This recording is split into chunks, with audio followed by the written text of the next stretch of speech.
this past week. A couple of big wins against Utah teams that help you essentially clinch the spot in the WAC tournament. Talk about how you guys played last week and how good it felt to clinch. It's unbelievable that last week was our final 2 home games, and I think that our players approached it very professionally. They knew the task at hand. Obviously we were trying to clinch that spot in the WAC tournament, but also just honor our fans. We've had great crowds this year. The Abilene community, the ACU community has done a great job coming out and supporting our team. We have a lot of our players' families that have been to every home game. And so we wanted to honor them and bring our very best games of the season. And I think that we did. I think that's what we did on Thursday and Saturday, 2 of the most complete games that we played all year. So really proud of the way our players just approached those final 2 games, played really good team basketball.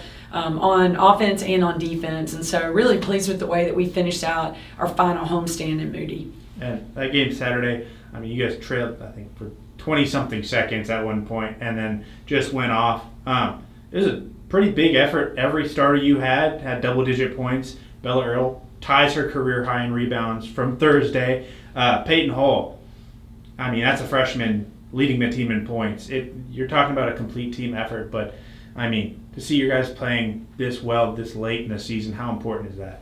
We had a team meeting yesterday and just talked about the last 4 weeks of the season, how the starters have been getting it done for us. They've been setting the tone. We were jumping out to early leads, just doing a great job, doing their job, really. If you're a starter, you've got some responsibility on you. I'm really big about trying to score early and often, kind of jumpstart the whole game with the way you set the tone early. And so credit our starters for just assuming the role of being the starter, and the team and the players that are going to follow through with the keys of the game from the very beginning of the game. So we've had really great starts. For all 5 starters to score in double digits in our final home game was really awesome to see. Really proud of them. In particular, Claire Traeger, I thought it was her best complete game that she's had. She had a really big group of fans there to watch her. Her siblings were here, family, friends. I thought it was just awesome for her on senior night to have such a complete game, and 12 points, 8 rebounds, did a phenomenal job. But if we have all 5 starters scoring double digits, we're going to be tough to beat. So it was really good to see that on Saturday. And another player that kind of seemed to step up that's been a little more quiet is Zoe Jackson. Coming out, hitting 4 3-pointers in the first half. That's your guys' bread and butter. The fact that you're playing a team against Utah Tech who does the same thing, the fact you were able to do it so well against a team so similar to you, how awesome is that to see? Zoe's minutes have continued to increase over the last 4 weeks, and I think that she's making the very most of these extra minutes that she's been given, and she's earned these. Every day in practice, she's coming in, she's locked in, assuming the role of our starting point guard. We gave her the HiPed Award after the game Saturday, not because she was a cheerleader on the bench, but because she was our vocal leader out on the court. So she's really, taken this new role and, bring the best version of herself. She hit early threes on Thursday and on Saturday that really kind of jump-started our offense. It's really interesting. We like to shoot 3-pointers. If you can hit that first 3 or the second 3, it's like it just gives everybody permission to make their 3-pointers. And so Zoe really did that for us in both games. So really proud of the way she's playing right now. And then now we're going to Seattle, and then you got another Utah team coming up in these last 2 games. Even though you guys have already clinched, how important are these games when it comes to just kind of staying on track and coming into the conference tournament? We talk about WAC travel a lot. It's pretty crazy. We've got a handful of teams in the WAC here in Texas. We just bus to play them. Everybody else we fly to. So over the course of the next 6 days, we will be in 4 different states: Texas, Washington, Utah, Nevada. And so, travel is pretty crazy. It's fun. We have an incredible group of young women that we're leading this year, and there's so much fun on these road trips. If you had a team full of knuckleheads, the travel would be even worse, whatever. But we have a lot of fun with our team. It's fun to go travel with them. We wear obviously ACU gear everywhere we go, and every airport that we've been in this year, people come up to us at our gate asking us about ACU, or my granddaughter went there, or I went there, or my mother-in-law graduated from there, or my whatever. And so everybody has a story about Abilene Christian, and so it's really fun to be ambassadors for ACU when we're out traveling.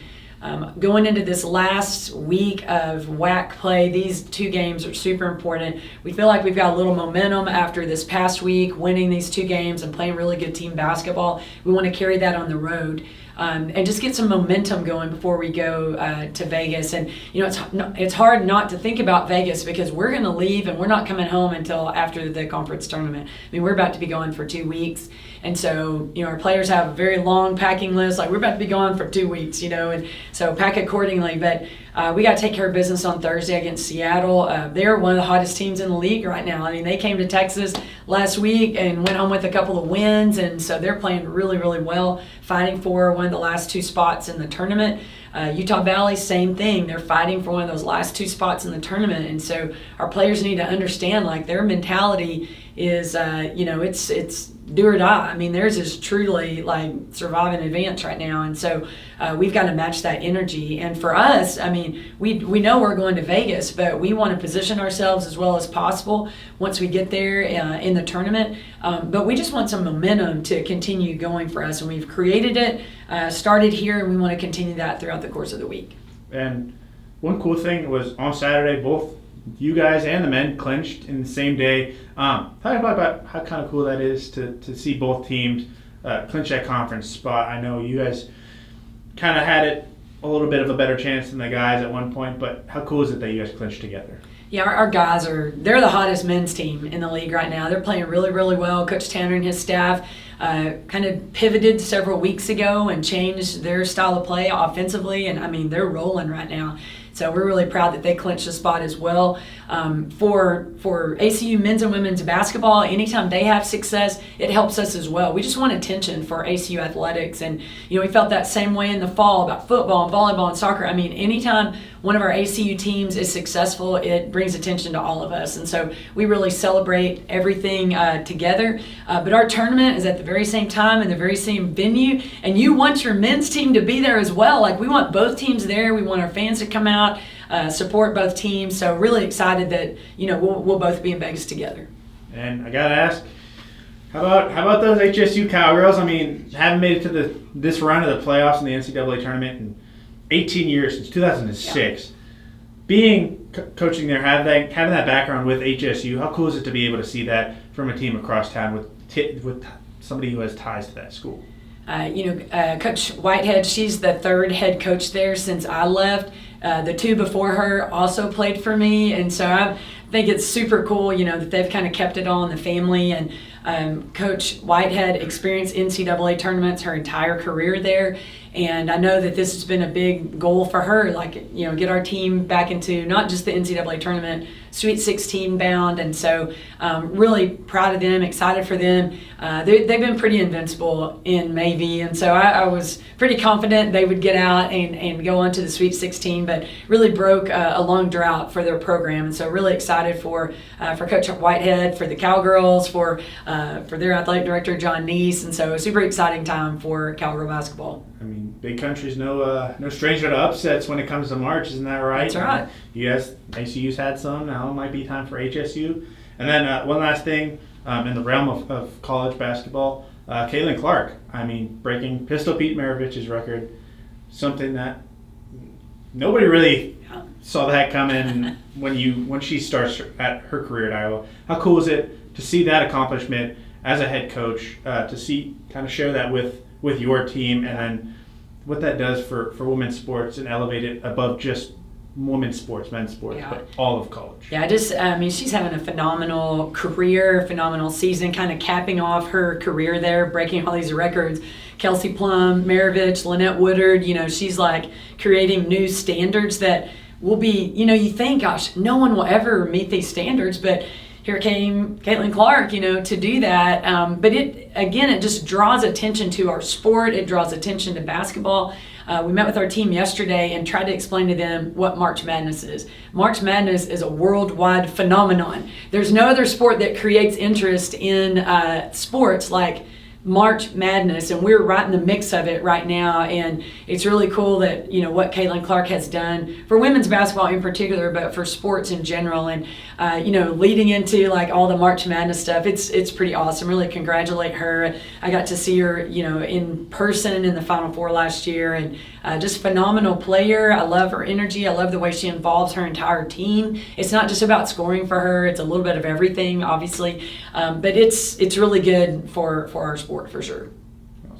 Coach, you guys blew out Utah Tech in the rebound battle by 20. I mean, how were y'all so effective in both sides of the glass? Yeah, I was not happy at all with our rebounding effort on Thursday night. So we talked at length about that. We were a much better rebounding team than what we exhibited on Thursday. And so our players understood the assignment and followed through with it on Saturday. And so really proud of that effort. And, when you can have success like that in one area of the game, then the challenge is let's build on it. We know we can do this, so let's continue doing this, down the stretch. And so proud of the way they responded. And you mentioned earlier when you travel and you guys are ACU ambassadors and people go up and mention they have stories or ties. What specific story has stood out to you from somebody? I love the stories when we're sitting in an airport and older couples will walk up to us and tell us, we graduated from ACU, we met there, we got married while we were students, our children went there, our grandchildren went there, and y'all don't understand how common that story is. I mean, there's so many ACU legacy families that come through here. It's pretty incredible, and I think that speaks volumes to just the quality of student experience here. It's not just about graduating from ACU, but it's the overall student experience. It's getting involved in all the social clubs or the athletics. It's chapel, it's the commitment that the professors have in the students.